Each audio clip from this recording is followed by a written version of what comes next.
And we're live. You're listening to Interchain FM, a podcast covering all things blockchain interoperability. If you're seeking alpha in the cosmos, look no further. I'm your host, Chjango Unchained. I'm pleased to announce that Interchain FM Stake is running a validator on Osmosis, and we are live on Restake apps. So if you want to auto compound, set it and forget it so that you don't have to manually come in and reinvest your staking rewards, you can do so now on Osmosis with Interchain FM Stake. And we are also live now on Umi and Comdex. So if you want to support the ongoing production of this channel, you can do so through those means. I'm here with Federico Kumar, who is the founder of Tharsis. Fede is an early cosmonaut. He and I were colleagues back when it was Tendermint. And we worked together all the way back, what was it, 2017 or was it 2018? Those years all mix up.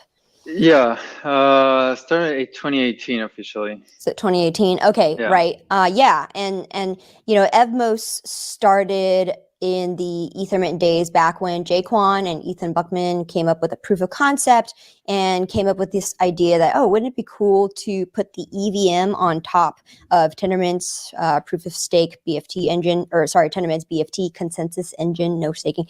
And you know, I think we could give those two guys credit for actually conceiving of this idea. They were one of the earliest ones to conceive of it, and then now, you know, 2022, we have all of these EVMs on top of proof of stake networks, and no one really talks too much about how these two guys kind of really started it back in the day. Yeah, Fede, is there anything about your background that I might have missed? Yeah, well, I was part of blockchain in Berkeley. I was a blockchain Berkeley with Sunny and also with my co-founders. So through Sunny was how I met the Cosmos team. So Tendermint had an office in Berkeley in the days. So I was able to meet Jay and all the core team that was located in the Bay Area. And then I started working on Peggy initially during my internship, which was a former name of Gravity Bridge. And then after that, I got an offer to work full-time as an engineer, first working on Voyager, which was the initial wallet of the Cosmos network. And afterwards, I transitioned to really cool. And that's how I got involved also with the Cosmos SDK. So after the team decided to spin out from Tendermint, I decided to stay and also work on the Cosmos SDK as a core engineer. And then I started working on numerous projects. And I've been working on Ethermint in particular since 2020, first through ChainSafe. I was one of the lead engineers there working on the project. And then I decided to create my own company and look for funding in order to finally ship the project, which we did with some minor inconveniences, but here we are after 5 years. Yeah, right. Project. We're going to talk about those minor inconveniences today, but yeah, it has been sort of a 5-year-long journey, hasn't it? Because when I joined Tendermint, this was summer of 2017, Ethermint was actually being built by Adrian Brink, and then maybe 1.5 years passed, and then it got passed to Alex Bez, and then it just, the ball kept passing to from one engineer to the next, and then it finally landed in your lap, right? And this was maybe only a few months ago, and then now you guys have done your maiden launch, and here we are. Yeah. Exactly. So the project itself was initially, as you mentioned before, a proof of concept. It was mostly to show the strength of the Tendermint consensus engine, basically by pulling the EVM on top of Tendermint. And afterwards, it started to transition slowly into Cosmos. When the Cosmos SDK was finally live, there was this initial push of migrating the initial Ethermint that was only on top of Tendermint to be a full Cosmos SDK-based chain, and that's where Bez Jackson Poling, who was also first hired at Tendermint to be the PM for Ethermint, and then the ChainSafe team took over the project and started working on it, and finally we were the ones that were able to deliver after so long. Right, yeah. And the V1 architecture of this product was such that they wanted to put the entire EVM as the state machine on top of Tendermint consensus. But then V2 came around and they thought, okay, the better idea was to implement Geth as a Cosmos SDK module and then allow anyone to pull in that module to run an EVM on their own Cosmos app chain. So it was not the entire code base from Geth. It was only the EVM itself. So when you receive a transaction, instead of processing it using Geth and probabilistic finality, during the step where the transaction is processed and the state transaction needs to be executed, you run it against, you create a new EVM for that transaction, and then you run it against EVM. From Geth.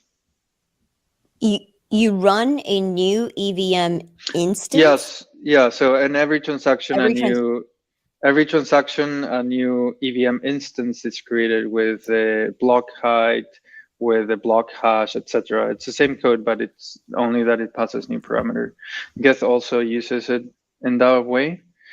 So a new instance is created whenever there's a state transition. Okay.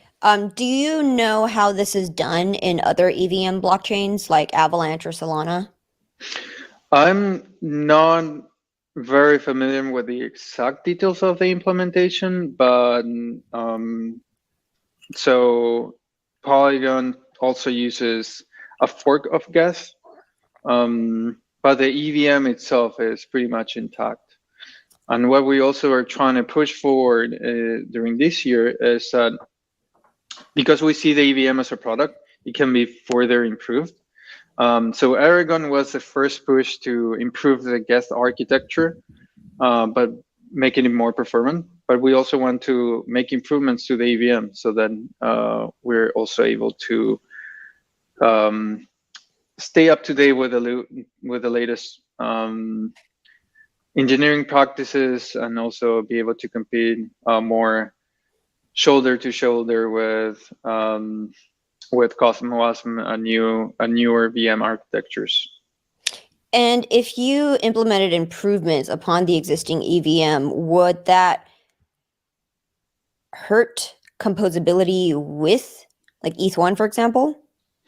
So we're still using Geth, but so some of the changes that we plan to do are in regards to adding IBC precompiles and other contract precompiles that are able to enable the communication between Cosmos SDK modules and the EVM.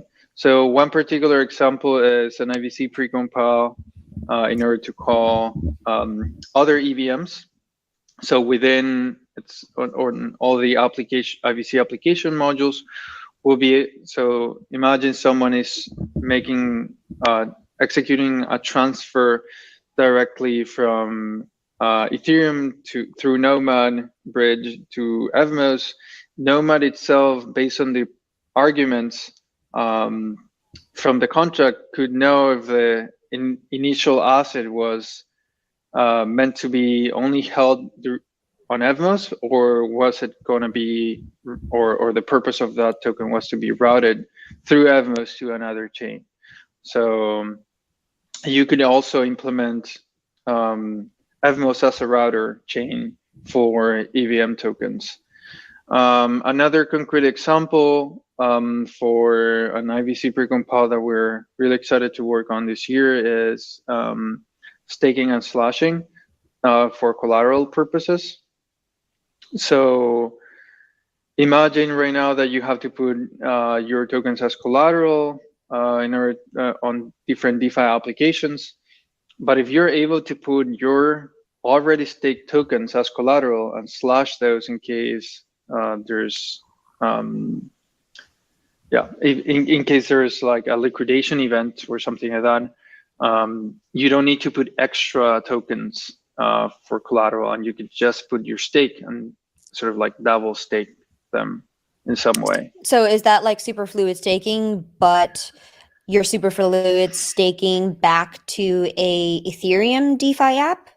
No, it's not like super fluid staking in the sense that you're creating a new token. It's in the way that you're authorizing the application to slash your stake tokens. If there's a liquidation event, or if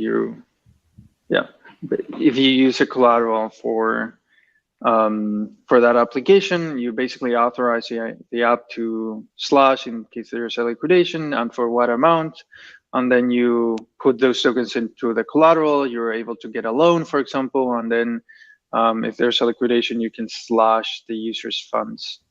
Okay, am I understanding it correctly that the source chain is on Evmos, and maybe the token is a staking token, and you're saying that you could stake it and you could use it as liquid collateral on an Ethereum DeFi app for lending? Those are different, not on Ethereum but on Evmos. So applications on Evmos could use staked Evmos as collateral without having to necessarily create a new token.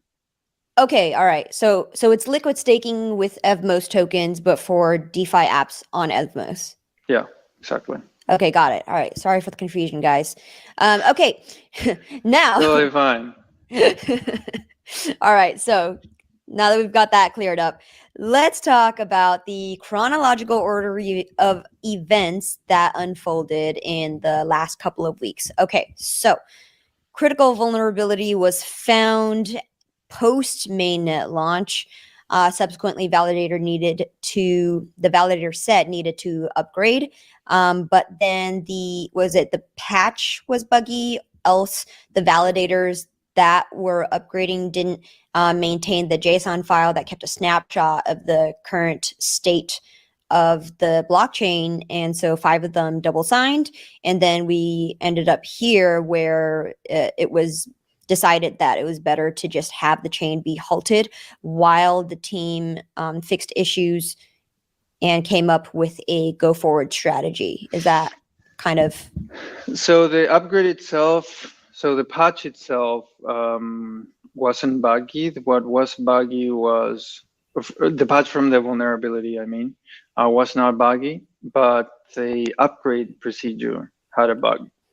And so the upgrade, what happened is the automatic upgrade failed. And so as soon as we saw that, we published a new version. That version was the one that had to be manually downloaded by all the validators that were running the network. But because some of them were unavailable at the time, because they were expecting the automatic upgrade to happen naturally, some of them were not available. Some of them forgot to upgrade to the latest minor version before the upgrade.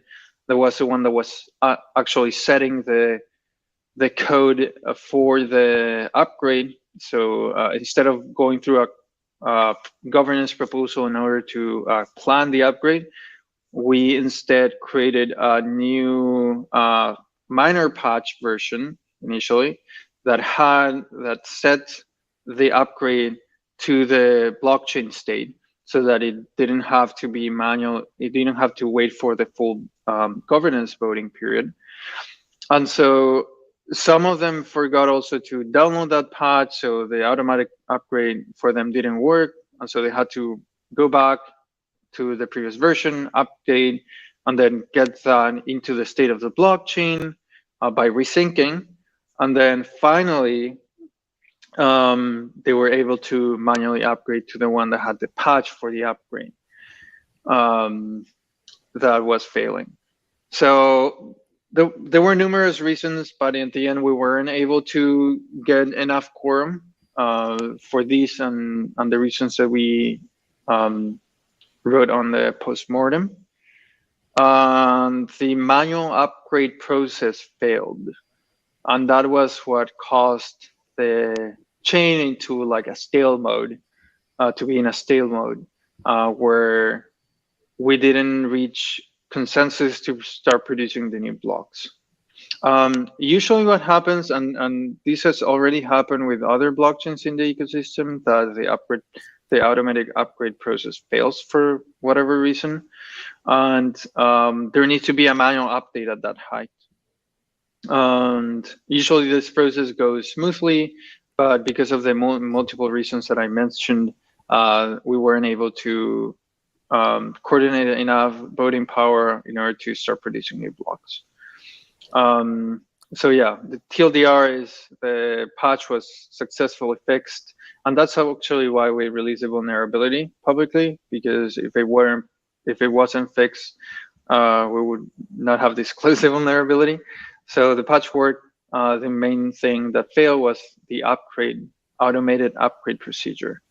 All right, and what would you say is the biggest contributing factor that caused the chain to halt initially?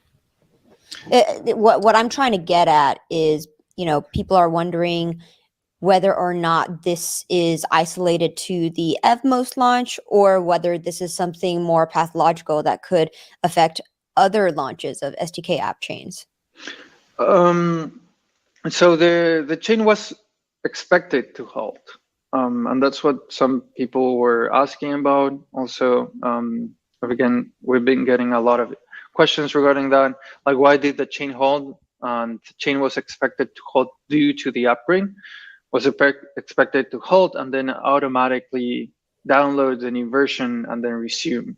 And the resuming part was the one that failed. This has nothing to do with the SDK or any of the Evmos modules.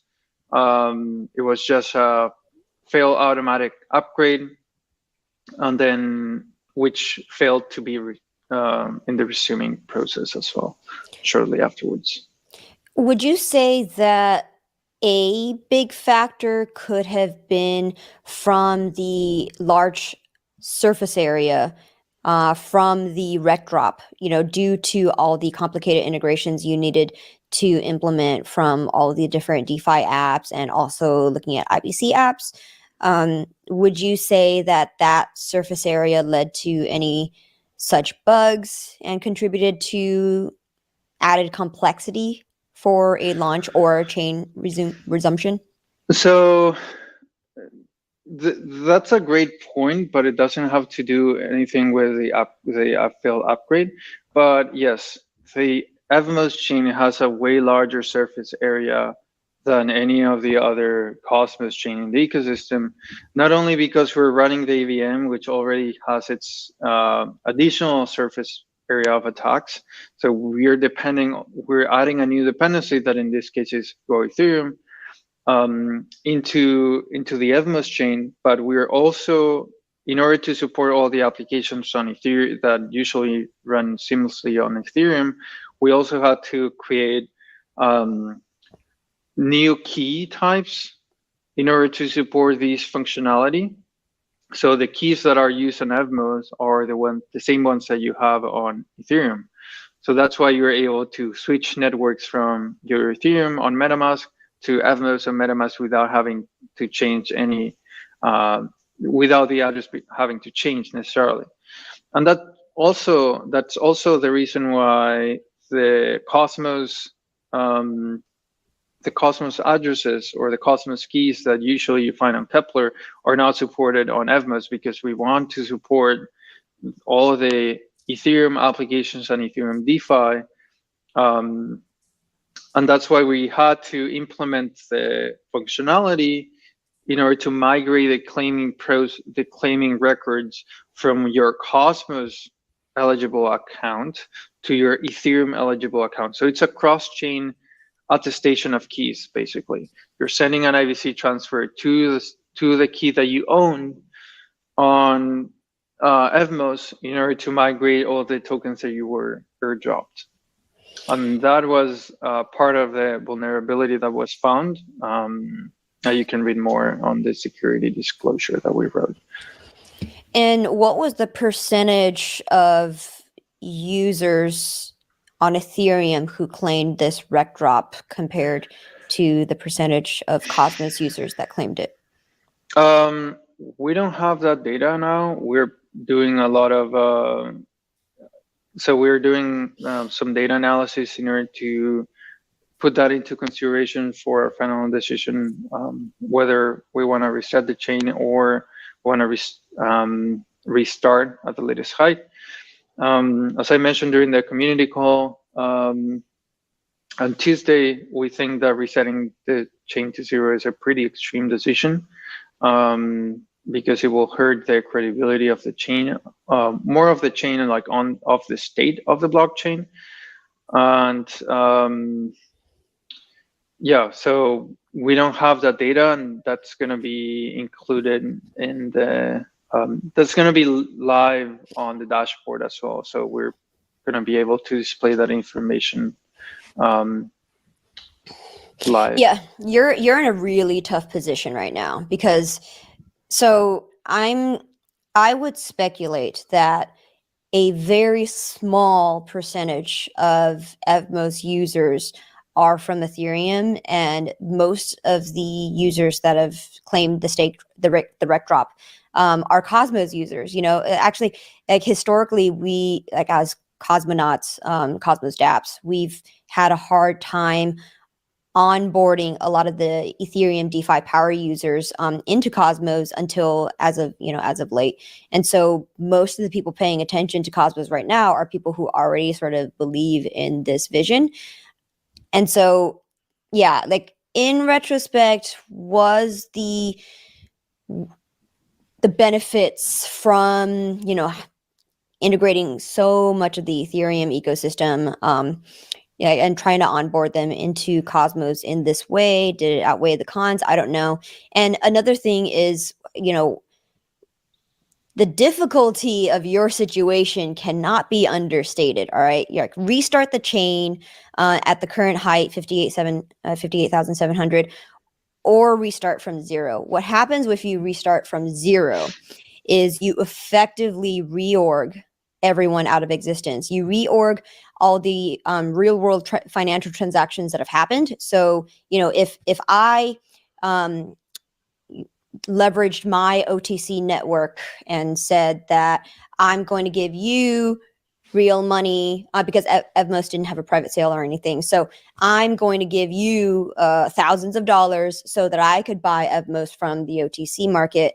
And then that transaction's already been made. So if you restart from zero, someone stole from me, right? They're not going to give me my money back, and they have no recourse. If you start from 58,700, block height 58,700, then all the people who still haven't been able to stake or claim their rec drop kind of lose out based on diminishing returns from the staking APY. So who do you choose to lose, right? Like you're kind of in this weird position where we have to pick winners and losers. Yeah. Keep in mind that there were only 4 days worth of rewards, because as opposed to the Cosmos Hub, we distribute the staking rewards on like every day at the same time. So that's why it's different than, like, a lot of people were saying, oh, I'm losing all these rewards, but in fact there were like only 4 events where the rewards were distributed, which was in each of these sequential days after mainnet launch. So in terms of like rewards that were distributed, was like only 4 times.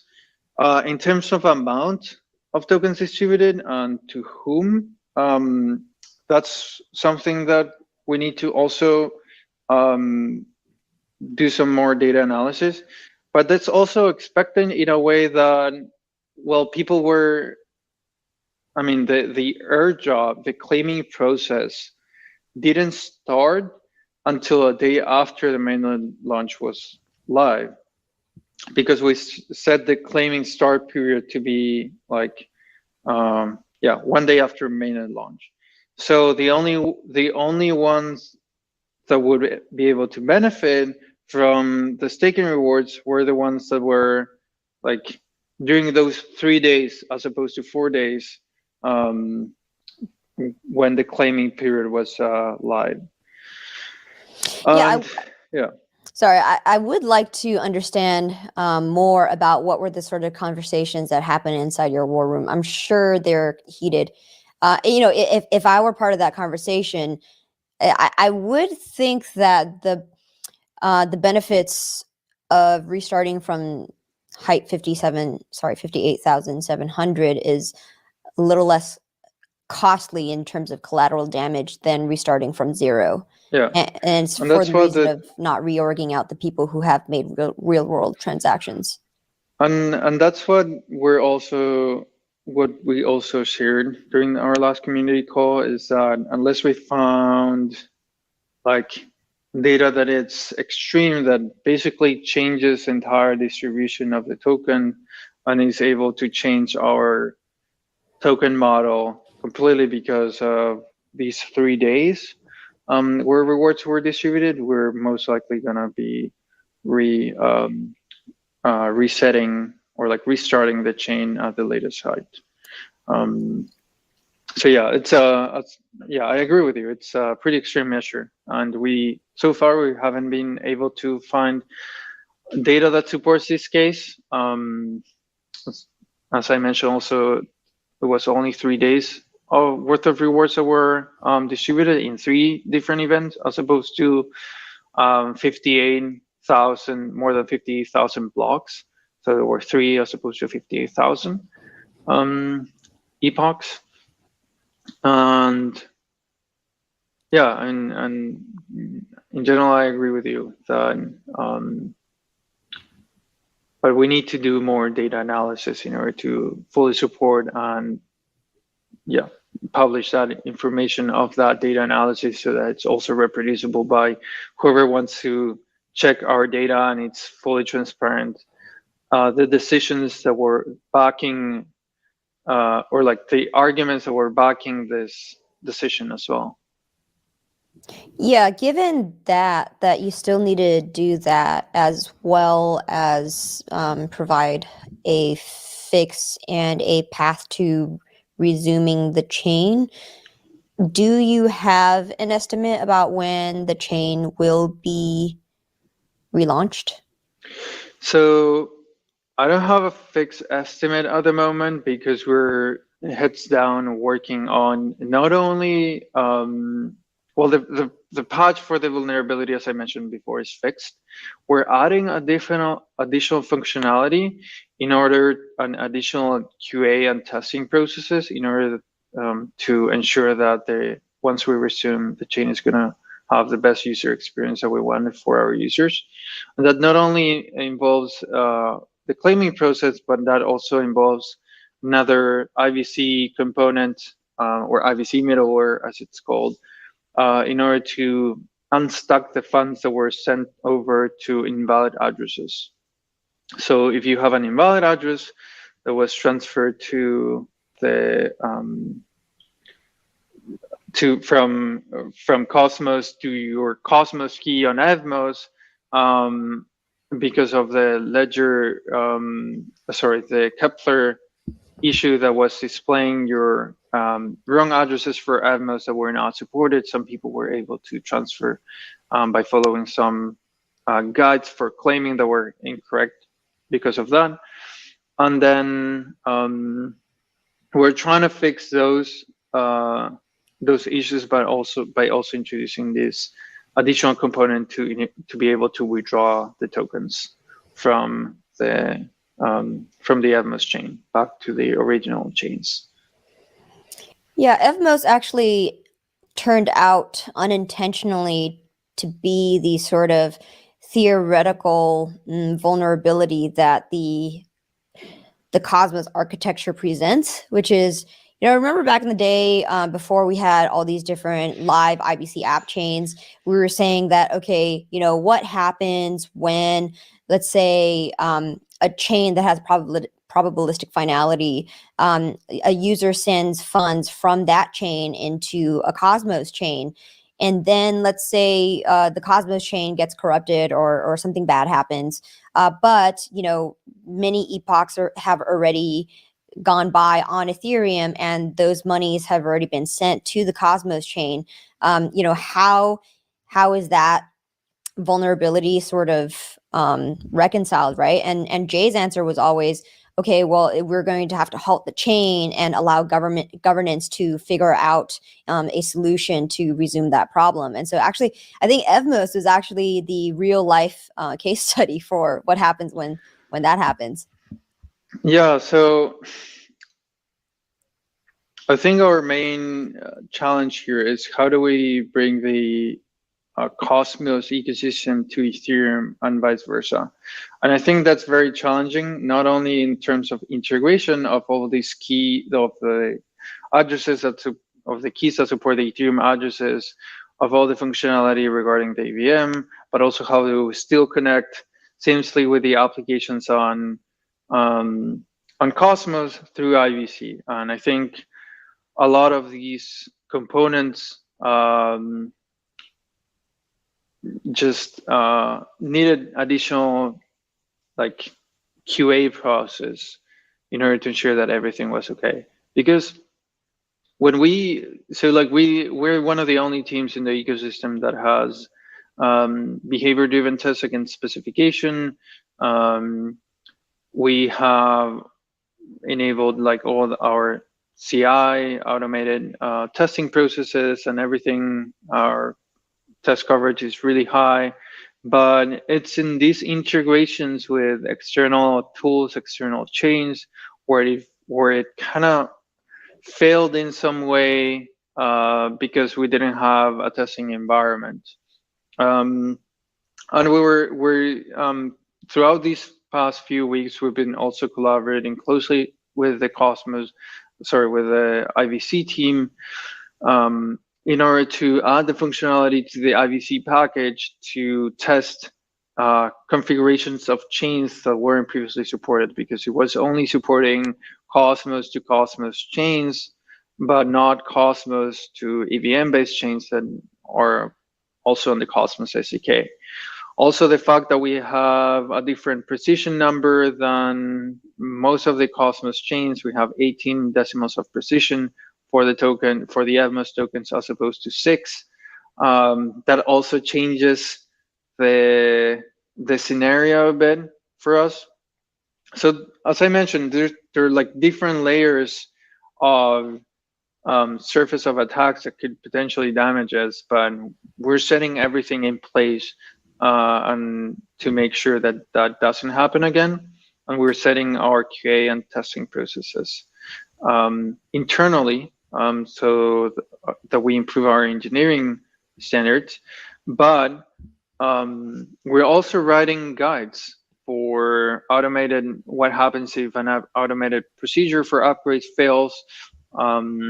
How can we also help out the Cosmos ecosystem, and how can they also learn from our mistakes? And we're going to publish everything so that it can serve also as a reference point for other engineering teams. Mm-hmm. Why were the design decisions made such that you wanted to move away from the sort of your garden variety Cosmos SDK parameters? For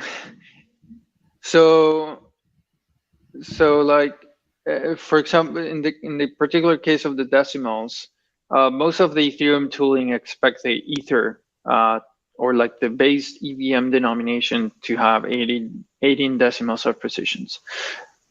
And most of the tools were failing if you weren't supporting that. So you're right. Is a lot of the problem coming from wanting to be sort of more closely compatible with Ethereum? With Ethereum tooling.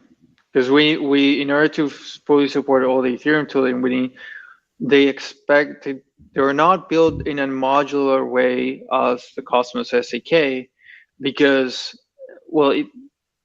Geth or Ethereum itself is not a framework. there's no Ethereum SDK, so to say, so that you can build your EVM-based chains with different parameters or different configurations. They expect it to be always in the same way. And luckily, the Cosmos SDK is pretty flexible so that it allowed us to change the decimal precision for the token in order to support 18 decimals and be fully compatible with Ethereum. This wasn't such a big change. It was only changing the decimal and ensuring that everything worked with the tests and everything. But this is something that, yeah, we were able to, we had to change in order to fully support the EVM infrastructure. Okay, now let me ask you this. Kronos is another SDK app chain that also does something similar, right? EVM on proof of stake, and was built with Cosmos SDK. Why was it that they didn't run into such issues, even though they're also meant to solve the same problem? It's mostly design decisions. So Kronos uses our Ethermint library that we maintain, but it's the additional functionality and the additional user experience decisions that led us to not support the Cosmos keys and enable additional functionality for MetaMask users to be able to sign Cosmos transaction. So that's something, that functionality that we added in order to improve the user experience from MetaMask users, but also we've been working closely with Kepler. So we wanted to ensure the full user experience for Kepler users to be able to sign Cosmos transactions and Ethereum transactions, and MetaMask users to be able to sign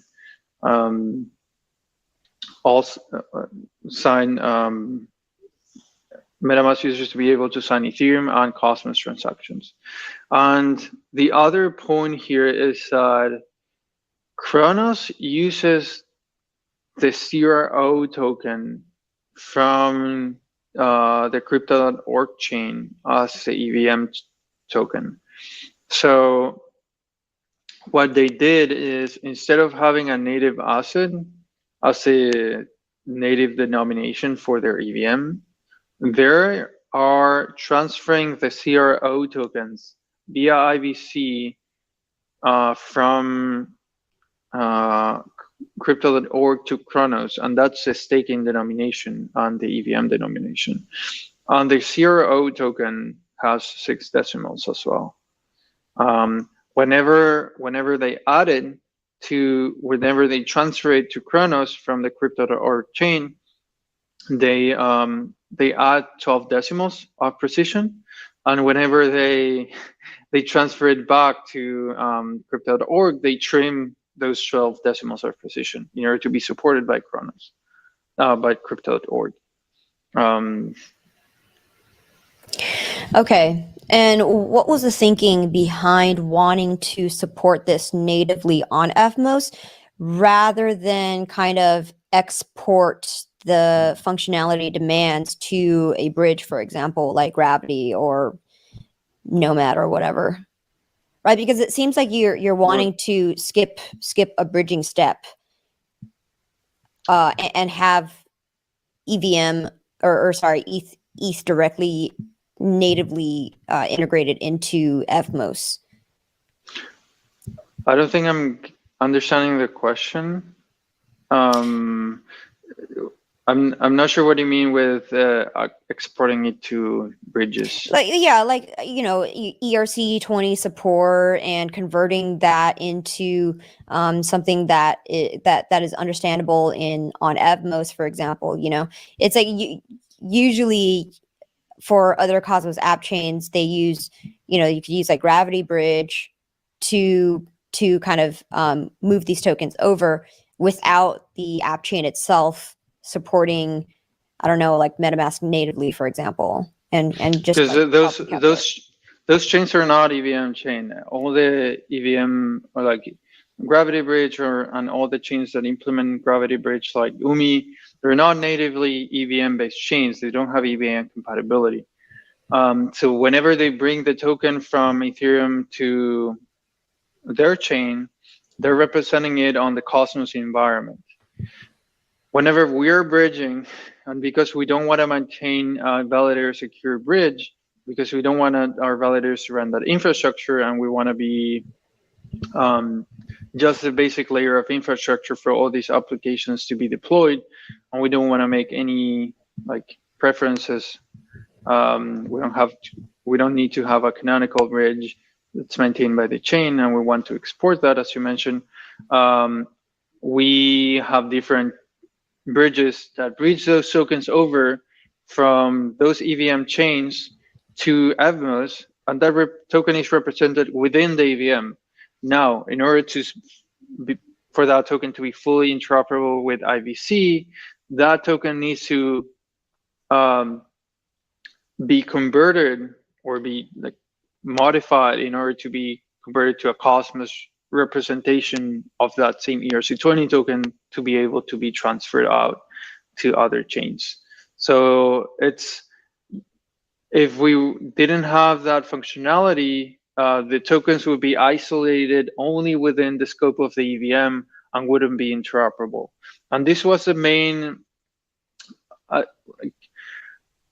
change that we implemented when rebranding from Ethermint to Evmos, is that previously Ethermint was only just a EVM, and it was an EVM on Cosmos, but the EVM was not interoperable.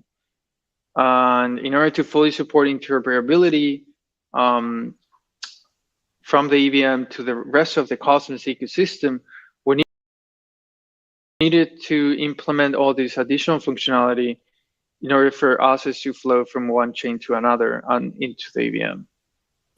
Well, if you look at Polygon and different Ethereum layer 2s, or if you look at Avalanche and Solana, you still need to use a bridge.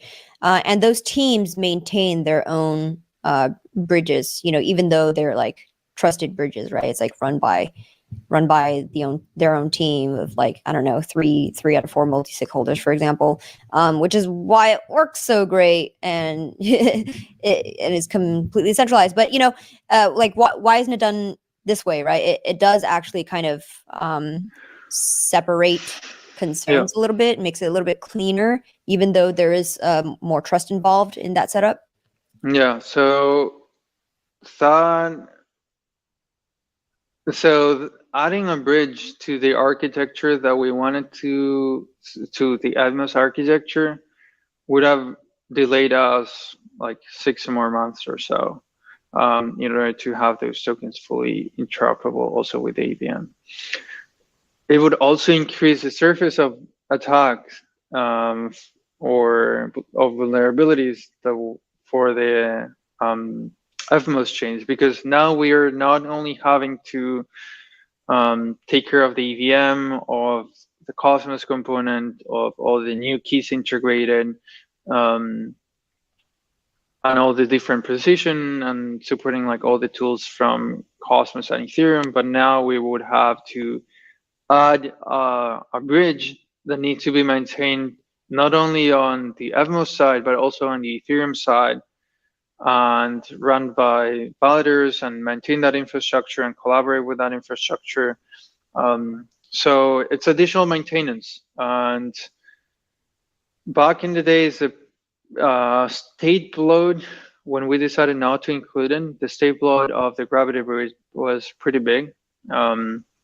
I remember some members from the UMI team before it was fully refactored and this state load was somewhat improved, that it grew in the orders of 300 gigabytes per week or something like that. Or like in the duration of the testnet so far. When I asked, I don't remember how long it was, but it was pretty significant. And maintaining an EVM is also quite costly for validators because you need to store also the contracts on the accounts from that EVM and the code and the storage state. So it was a decision that we took in order to not further have to support additional that additional volume for the validators and the node operators. I do like simple designs, like keep it simple, stupid, that methodology, because when I think about a chain supporting multiple different signature schemes, something like Axelar, for example, its entire function is to act as a bridge, and then to do that on top of having EVM smart contracting functionality. I just wonder what implications that it could have for future performance concerns, right? Like what happens in the future? You have like hundreds of dApps running on Evmos, and it's doing these conversions natively, right? The overhead might get pretty expensive, I would think. Yeah, so running a bridge, like for example, that's the main reason why we decided not to run the gravity bridge. But in order to, and that's why we're adding like the IVC precompile, so contracts can directly call IVC and directly handle that from the EVM and be able to communicate with the IVC module and transfer those ERC20s out. And yeah, but that needs additional steps, that is registering a canonical token for like a token pair, so that a coin denomination can be created with the right contract. And that is also approved by governance. And yeah, so maintaining this additional step is not expensive as running a full bridge, because with a gravity bridge, the validators need to submit their attestations on chain. So for each round of tokens that are batched and transferred from Cosmos to Evmos, Cosmos to Ethereum and vice versa, you need to submit attestations. And because IVC++ is not currently available, those attestations are made in the form of transactions. You're sending transactions, you are doing basically another consensus round to attest that you've seen an event. And that pretty quickly bloats the state, because if you're sending a lot of transactions, you need to perform attestations for them on the Cosmos side as well. Okay. So this doesn't require additional step in terms of attestations or anything.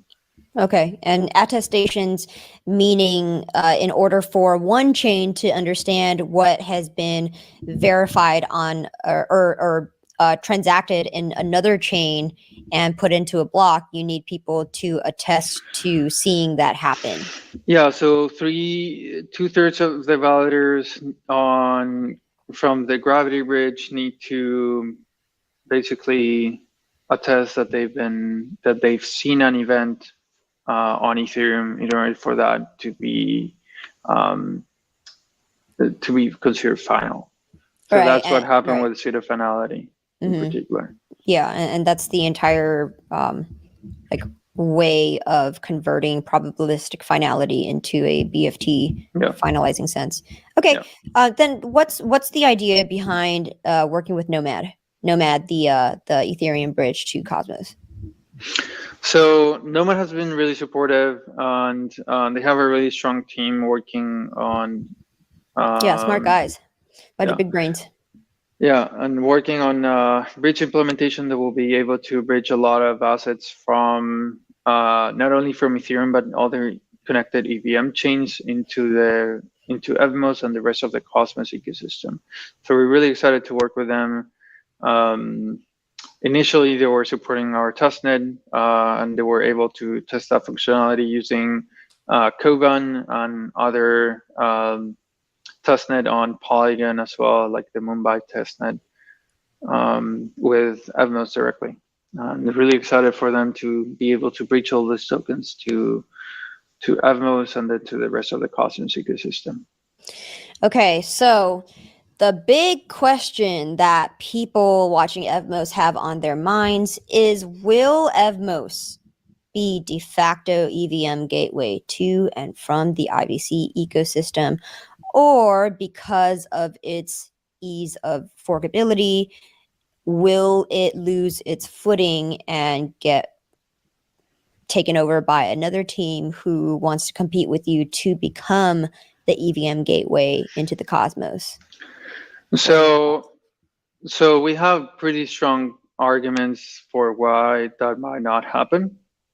The first one is that we are the core maintainers of the Ethereum library and the EVM module. So the core maintainers of Evmos are also the core maintainers of the EVM. So everything in terms of functionality that gets added to the EVM will be deployed to Evmos first. The second argument is that we implemented novel token economics so that not only validators or miners as in Ethereum are incentivized, but also developers and users equally through our dApp Store marketplace model on our usage incentive rewards, so that users that interact with smart contracts are able to be eligible for rewards, pretty much like an on-chain gas drop that we implemented for the rec drop.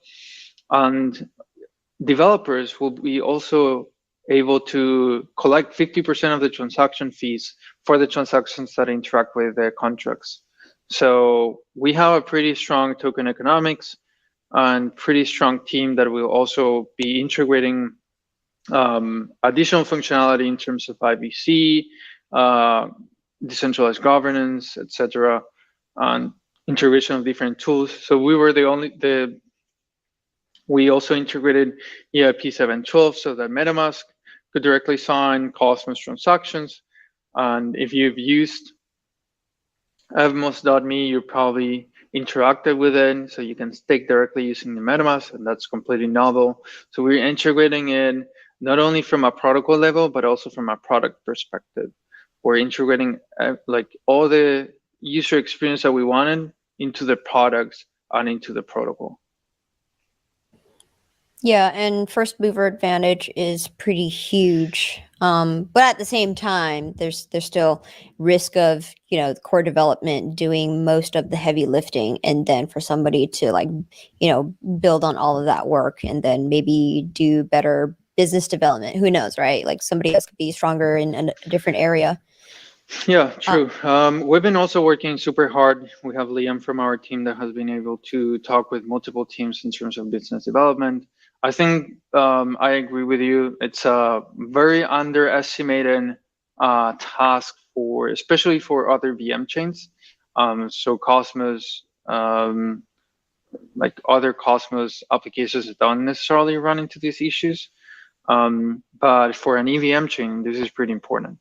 And having a really strong business development team is also going to be crucial. And that's why we're also hiring additional biz dev people to able to support us. But Liam is doing an amazing job in talking with different protocols already. Avi is already deploying on Evmos, and we're also talking with other blue chip projects that will be able to start testing their integrations again Evmos once we resume.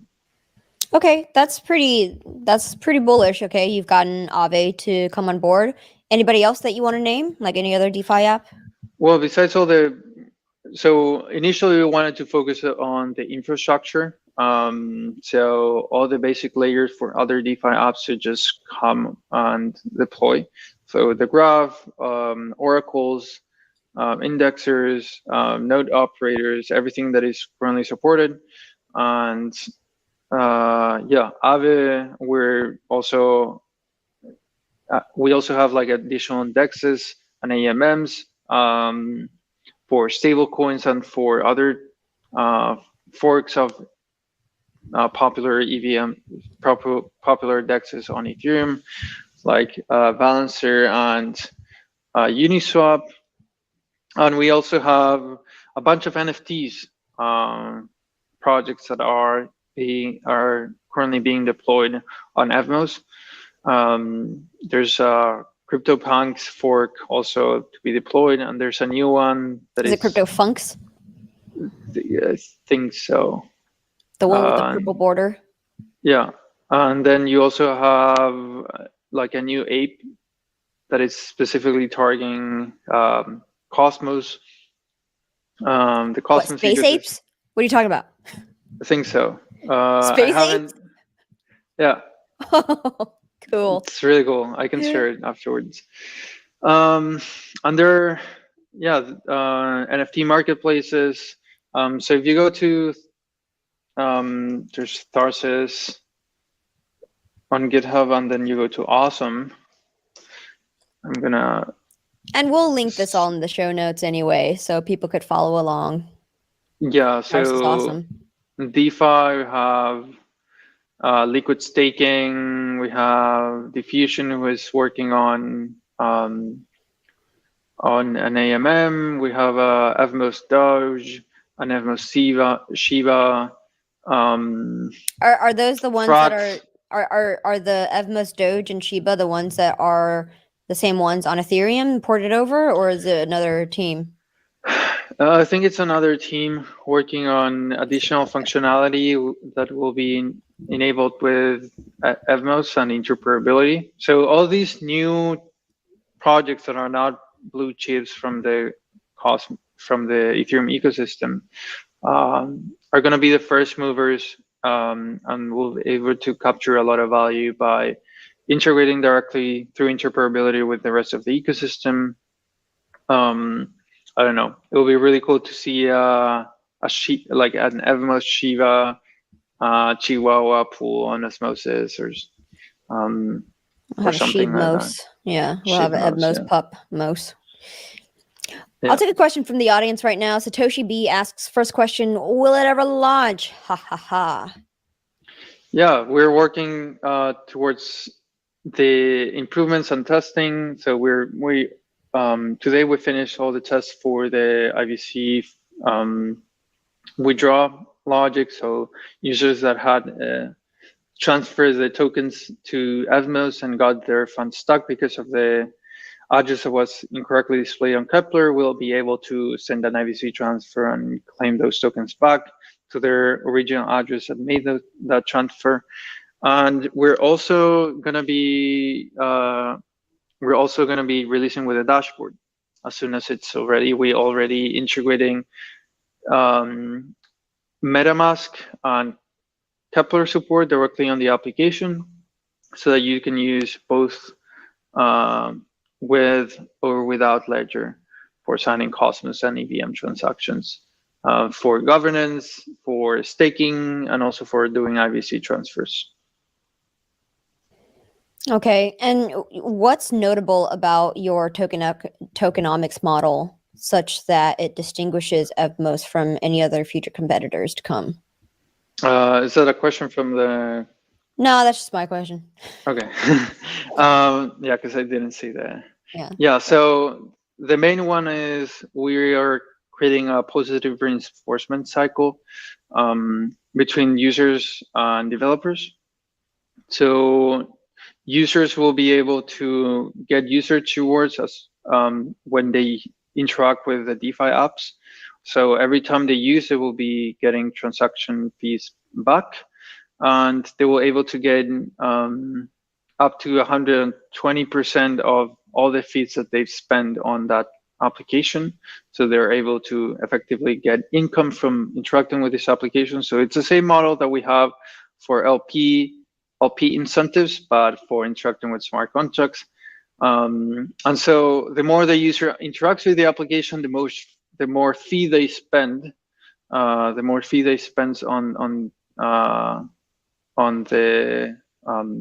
with the app, and half of those transaction fees will go directly to the developers, and this will attract more developers and more users, and users will continue integrating with the different applications, and it's going to be like a marketplace in some way. So it's like a proof of usage, right? It's like gas-based. Yeah, it's gas-based. Rewards. On Ethereum? No, on Evmos. On Evmos? Oh, the amount of fees that are burned on Evmos. Okay, Exactly. I understand now.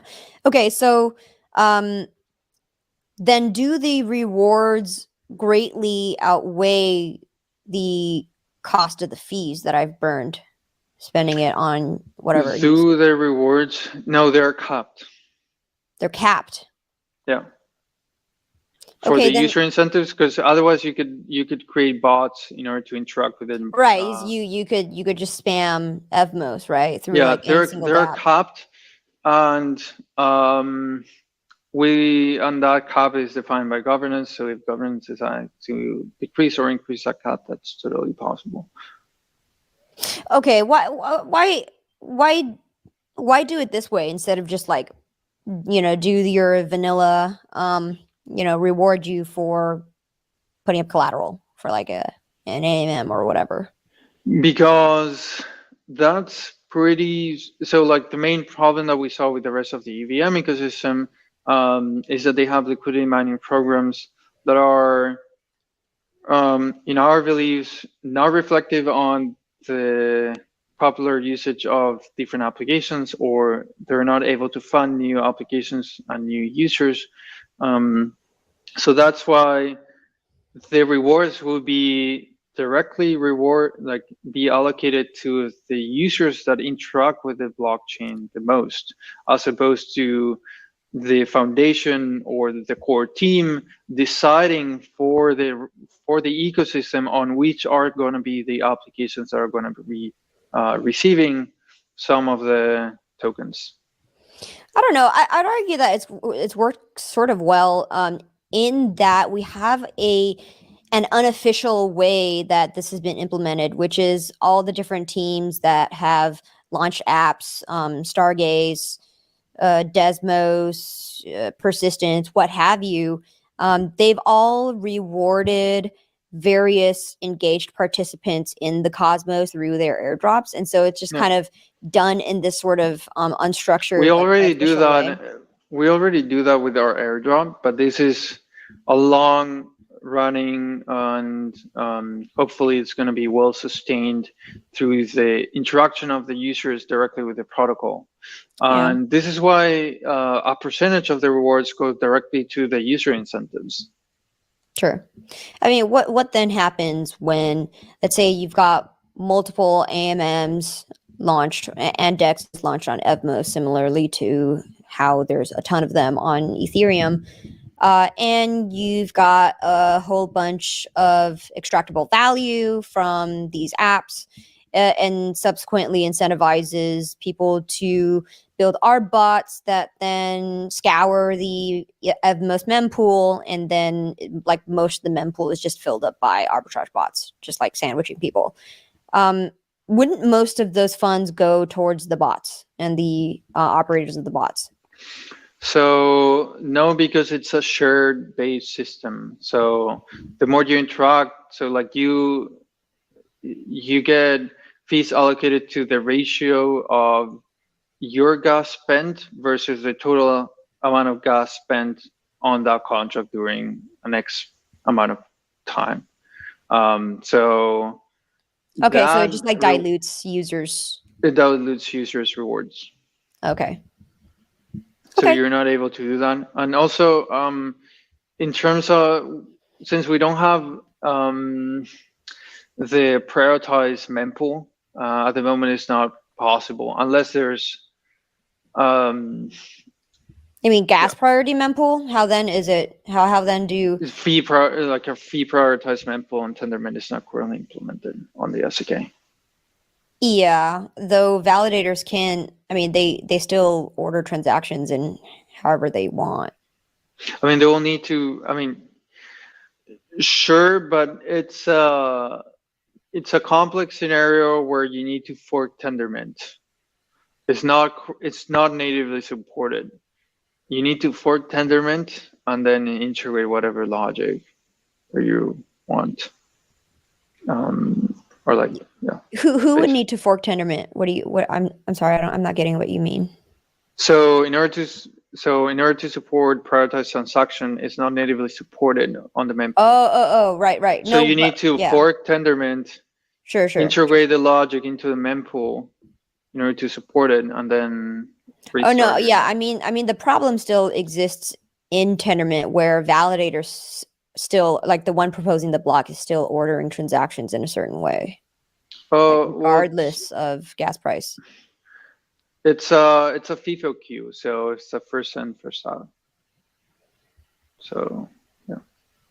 Okay. Sure. All right. Yeah, that's most of my questions. I do have, I guess, one more question from the audience, and he says, "I don't suppose they're using Akash, are they?" For like internal testnet, or like we are currently talking to Akash and a few validators in the ecosystem that they're gonna. Yeah, you would only use Akash for, I guess, your for validators. Yeah, exactly. On node operators. Yeah, so that wouldn't be the Evmos team directly. Yeah. Adam asks, is the fee refund not just going to get spammed by bots, which is what I asked? Not because of the cap and the fact that you get diluted. So it's the ratio of your gas spent divided by the total amount of gas spent on that contract during the period, or the epoch in this case. Yeah, and we did go a lot deeper in it like just a few minutes ago, so you could just, I don't know, rewind the track or something. But yeah, that covers all of the questions that I have, and I don't believe that the audience has any more questions that I'm seeing. So yeah, that concludes this show. I do want to talk about something that is completely unrelated to Evmos that happened today, which is, I think, an important PSA for everyone who is actively involved in crypto. So today, just this morning, somebody, like a crypto person, got like robbed at gunpoint now, so that's happening to people now. Yeah. And I do want to reiterate the importance of safety, of like physical safety, actually, like we've seen $5 wrench attacks occurring now in person. So yeah, me living in the United States, we do have the Second Amendment rights. So, I think that is important. I don't know if you have anything to add to that, Fede, as somebody who lives in Europe, but I think the first line of attack or like the first line of defense is protecting against SIM swaps. Right. We had a colleague of us, remember Chjango, that got SIM swap. And if you're not using a proper password manager or a tool that protects your passwords across different applications, they might be able to access your keys. So that's the first that it's not directly like in terms of physical security, which is also really important. But yeah, a lot of people try to SIM swap you these days. Yeah, sure. I mean, there's always that, which is less harmful than if somebody were to actually physically come in and threaten you physically, right? And then get you to give up your crypto or whatever. But yeah, that happened today, and it's somebody that I know, and that actually is very alarming. And so yeah, I don't know. I am all for Second Amendment and self-defense with guns. so yeah, given that, yeah, crypto people in the United States should at least get concealed carry, and own something like that in your house, like I do. Okay, all right. Awesome. Anything to add to that? No, not personally. Yep. Yeah, Satoshi B says French crypto influencer Power Hasher got a visit at its place as well. $5 wrench attack. Yeah, that stuff is happening. So, yep. Like people like Jameson Lopp, actually, who is a like big personality on Twitter, well known. He's gotten swatted before, and he also communicates that he is well equipped in his house. So like it would cost more to fuck with someone who owns guns than someone who doesn't, right? Adrian says, Chjango, your name sounds like someone that knows how to handle a gun. Just saying. That's right. Don't fuck with me. All right. I do own guns. I have 2 in my house right now. Anyway, so yeah, and where I am, we have a lot of gun ranges, and I practice. Satoshi says, well, his funds are multi-sig with friends anyway. Oh, he's talking about LOP, I think. Yeah. Anyway, so yeah, that's the end of the show. That's something that we don't usually talk about on this episode, but I think it is important for us to talk about stuff that happens in real life, not just in the theoretical as well. Yeah. Adrian says the baddies don't know it. They don't watch the stream. Fair enough. Anyway, those people tend to target traders, not necessarily builders anyway. So, yeah, that's just something that is interesting to know. But yeah, thanks everyone for tuning into Interchain FM. Thank you to Brian Luke for supporting me in the production of these shows. And be sure to subscribe to this YouTube channel and like this video so that we could rank higher in the SEO rankings. Thank you so much for your support.